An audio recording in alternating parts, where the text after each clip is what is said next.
Oh my god, isn't Kareena Kapoor Khan look stunning in these pictures? And today we are going to recreate this look of hers which she wore on one of the pre-wedding functions of Anant Ambani and Radhika Merchant. अब बिना गपशप और time खराब किए बिना हमने लगाना है स्किन प्रेप करने के बाद सीधा प्राइमर को एज यूजुअल हमने अपने सारे इंपॉर्टेंट एरियाज पे लगाना है, जैसे कि टी जोन और जहाँ जहाँ पे भी ओपन पोर्स हैं उन एरियाज पे जाएगा प्राइमर।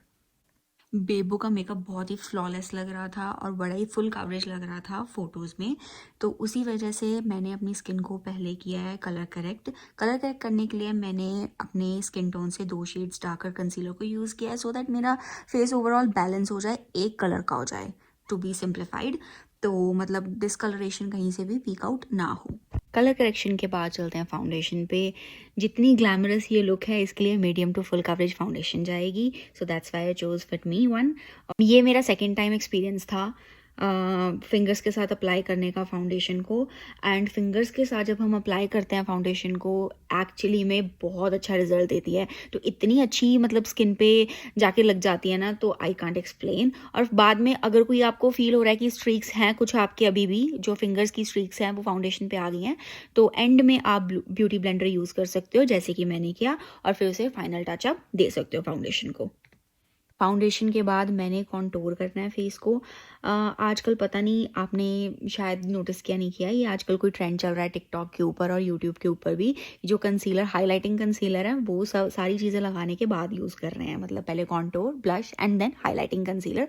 उससे ये तीनों चीज़ें ना आपस में बहुत अच्छी ब्लेंड हो जाती हैं और स्किन पे एक्स्ट्रा सा कुछ भी नहीं लगता है, कुछ भी ओवर पावरिंग नहीं लगता। जैसे कि कॉन्टोर है वो भी बड़ा सटल सा लगता है, ब्लश भी बहुत सटल लगता है, और जो बाद में हाईलाइटिंग कंसीलर लगाते हो वो बहुत अच्छे से दोनों के साथ मर्ज हो जाता है। तो जो बेबो का फोकस था वो हमारे टेम्पल एरिया से लेके चीक बोन तक काफ़ी स्ट्रॉन्ग कॉन्टोर किया हुआ है, तो मैं भी अपना कॉन्टोर का फोकस जो है वो वहाँ पर ज़्यादा रख रही हूँ। चिन तो होगी और साथ में फोरहेड भी होगा।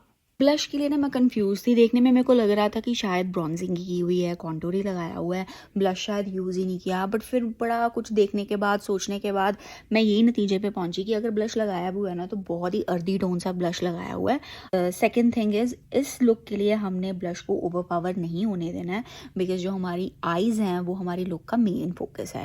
जैसे जैसे मैं जिस स्टेप पे जा रही थी उस एरियाज़ को मैं फोकस करने की कोशिश कर रही थी, तो जब मैं ये हाईलाइटिंग वाले पोर्शन पे पहुंची मुझे तो ऐसा लगा कि जैसे जो हाईलाइटिंग की हुई है बेबो के फेस पे वो ऐसे की है जैसे इन्वर्टेड ट्रायंगल हो, मतलब ट्रायंगल उल्टा करके रख दो तो ऊपर से नीचे की तरफ। तो फिर मैंने उसी तरीके से यहाँ पे हाईलाइट करने की कोशिश की है, और फिर हमने कंसीलर को अच्छे से हमारी स्किन में ब्लेंड कर लेना है, ओवर ब्लेंड नहीं करना है। हमने आराम से प्यार से डैब करके जिन जिन एरियाज़ में लगाया है वहीं पर डैब करके उसे ब्लेंड करना है, पूरे फेस पे स्प्रेड नहीं कर लेना है उसको, सो दैट। और अभी आप देखोगे रिजल्ट्स, मैंने जैसे आपको कहा था कि जब हम contour, blush and then highlighting concealer use करते हैं तो वो तीनों चीज़ें आपस में इतने अच्छे से ब्लेंड होती हैं, आप मेरे फेस पे उसके रिजल्ट्स देख सकते हो। बस जैसे ही कंसीलिंग हमारी ख़त्म होनी है, the next step we are going to do is to set our face, जिसके लिए हमने लूज़ पाउडर यूज़ करना है। लूज़ करना चाहते हो तो लूज़ कर सकते हो, अगर आपने कॉम्पैक्ट पाउडर यूज़ करना है तो योर चॉइस, ऐसे कोई हार्ड एंड फास्ट रूल्स होते नहीं है, राइट। तो अगर आप चाहते हो लॉन्ग लास्टिंग हो, ऐसा हो, तो वो मतलब ये चीज़ें आजकल कॉमन है, सबको पता होती हैं, तो I am not telling again and again, ये पता ही है आपको। तो मैं यहाँ पर अपनी लुक के लिए राइट नाउ मैंने लूज़ पाउडर को यूज़ किया था, और जहाँ जहाँ एरियाज़ में मेरे को फोकस करना था कि यहाँ से क्रीजिंग ना हो वहाँ पे लूज़ पाउडर अच्छे से लगा लेना है। बाकी जो फेस था वो जो पफ के ऊपर रिमेनिंग पाउडर था यूज़ करने के बाद जो था, मैंने उसी को डैब करके वहाँ पे लगा लिया है। फिर 2 मिनट के बाद ना उसको हल्का सा डस्ट ऑफ कर दो, बहुत ज़्यादा हार्शली नहीं, सॉफ्ट हैंडेडली उसको डस्ट ऑफ कर दो ब्रश के साथ, फ्लफी ब्रश के साथ, तो you are all set to go then. यहाँ पे अब मैं पकड़ी जाऊँगी, लिप सिंक मैच नहीं करेगी मेरी ये बातों के साथ, क्योंकि जब मैंने रिकॉर्ड किया था मेरे को पता नहीं था मेरा माइक ख़राब हो गया, वो रिकॉर्ड नहीं कर रहा है, तो सिर्फ फुटेज रिकॉर्ड हो रही है। जब मैं एडिट करने बैठी तो मेरे को ये पता लगा कि यार ये मैंने क्या कर दिया है, तो मेरे को फिर वॉइस ओवर बैठ के अलग से इसको देना पड़ा। तो अभी मेरी लिप सिंक मैच नहीं करेगी, तो you people can ignore it right now.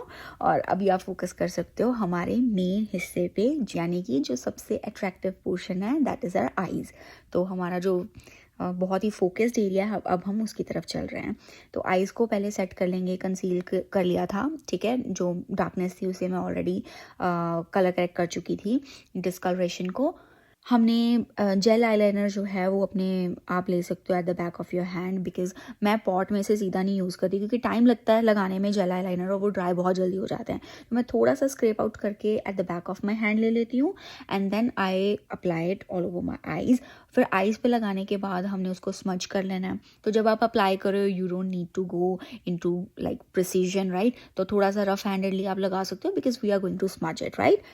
Smudge करने के बाद उसको पहले करना है सेट करने के लिए मैंने डार्क सा ब्राउन कलर यूज़ किया है, जो थोड़ा ब्लैकिश ब्राउन होता है ना, वैसा कोई लेना है आपने, ठीक है। सॉफ्ट ब्राउन नहीं लेना, वार्म ब्राउन नहीं लेना, कूल ब्राउन लेना है। तो कूल ब्राउन से हमने उसको सेट कर लेना है। सेट करने के बाद जो बाकी मेरे आई का सॉकेट बचा हुआ है वहाँ पर भी ब्राउन कलर से हल्का सा स्मोकी इफेक्ट दे देना है, अप्लाई कर लेना है आई शेडो को।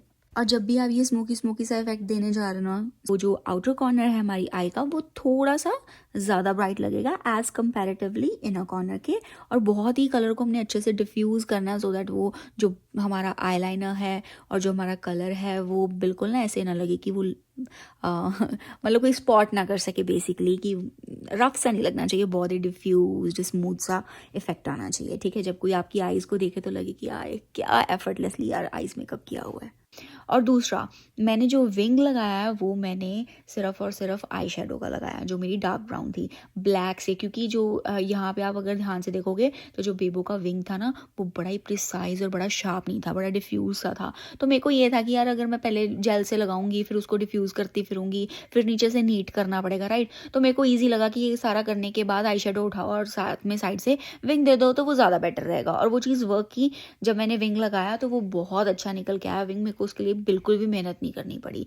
तो जब भी कोई भी मेकअप लुक आप करो, ठीक है, तो मतलब अपने फेस के ना किसी एक हिस्से को ना फोकस करो। मतलब अगर आप चाहते हो कि आज आपका बेस बहुत अच्छा लगना चाहिए तो हाँ, आप अपने बेस को परफेक्ट करने में टाइम दो, ठीक है। उस दिन आप आईज को लिप्स को थोड़ा कम भी टाइम दोगे तो वो मैनेज हो जाएगा। अगर आप चाहते हो कि आज आपकी आईज बहुत सुंदर लगें, ठीक है, तो आपका बेस तो जो देखो चाहिए वो तो स्टेप्स आपको करने पड़ेंगे, और आपका जो मेन फोकस है, जो मेहनत है, जो टाइम आपका कंज्यूम होना चाहिए ना, वो उस हिस्से में होना चाहिए। तो आई लैशेस के बिना तो आज की लुक इनकम्प्लीट ही रहनी थी, राइट। तो इतनी ग्लैमरस लुक और वो भी विदाउट आई लैशेस तो हो नहीं सकती। तो आई लैशेस मैंने ऑफ कैमरा लगा ली, पर जो कैमरा है ना वो seriously I am telling you guys वो लुक को जस्टिफाई नहीं कर पा रहा। इन पर्सन इतना अच्छा लग रहा था ना मेकअप, मतलब मेरे को यकीन नहीं हो रहा था यार इतना अच्छा मेकअप मैंने कर दिया, क्या बात है। उसके बाद बस जो हमारे आईब्रोज हैं वो भी बेबो को फोकस करके ही मैंने रखे थे। बेबो के जो आईब्रोज थे वो बहुत ज़्यादा स्ट्रीकी फिल्ड नहीं थे, तो मैंने भी वो लाइट हैंडेडली हल्का सा ब्राउन एंड ग्रे मिक्स करके अपनी मार्स वाली पैलेट में से मैंने जो था आईब्रोज को फिल कर लिया। और थोड़ी सी मैंने शेप भी वैसे देने की कोशिश की जैसे बेबो की आईब्रोज की है, वैसे मैंने शेप देने की कोशिश की थी। तो it turned out really good. और फिर हमने मेकअप फिक्सर से मेकअप को सेट कर लेना है। सेट करने के बाद जो हमारे हाई पॉइंट्स है वहाँ पे हमने हाइलाइटर को लगा लेना है। हाइलाइटर अगर आपका दिल करता है जो मर्जी हाइलाइटर लगाओ, जैसा आपका दिल करता है वैसा लगा लो। मेरे पास मास्टर क्रोम पड़ा हुआ है मेबेलिन का, मैं वही यूज़ करती हूँ। मेरे को सबसे मतलब मैंने ज़्यादा हाइलाइटर्स तो नहीं ट्राई किए बट जितने किए हैं उनमें से ये सबसे मेरा फेवरेट है और ये अभी तक चल ही रहा है तो मैं उसे यूज़ कर लेती हूँ, बहुत अच्छा है। बस ड्राई आउट होने देना पहले हमने अपनी जो सेटिंग स्प्रे है उसको, और फिर हाइलाइटर लगाना है। पाउडर लगाना है पाउडर लगा लो, अगर लिक्विड लगाना है लिक्विड लगा लो, पर तुम्हें फिर से पाउडर के साथ सेट तो करना ही पड़ना है। तो दो प्रोडक्ट्स क्या लगाने यार, एक लगा लो उठा के। तो बस फिर मेकअप सेट करने के बाद अब आती है हमारी बारी हमारे लिप्स की। तो जो लिप्स थे वो भी टिपिकल बेबो स्टाइल लिप्स थे, है ना, जो बेबो जैसे लिप्स करती है। मतलब लुक रिक्रिएट करने का मतलब ये नहीं होता कि I am trying to look like Bebo, I am just trying to recreate the makeup she has on her face, right. तो वो कैसा कलर है, किन कलर्स को यूज़ किया है फेस के ऊपर। I was really happy with the look because मैं काफ़ी क्लोजली जब मैंने देखा तो मतलब काफ़ी क्लोजली लुक के कि वैसे वैसे कलर्स आ रहे थे। I loved it. तो आपको कैसा लगी आज की लुक, आप मेरे को कॉमेंट करके कमेंट सेक्शन में बता सकते हो। आज की वीडियो अब हम ख़त्म करते हैं, चलते हैं अब अपने अपने घर पे, राइट। तो मिलते हैं हमारी अगली वीडियो में। Till then take care, bye bye ग्लोईज।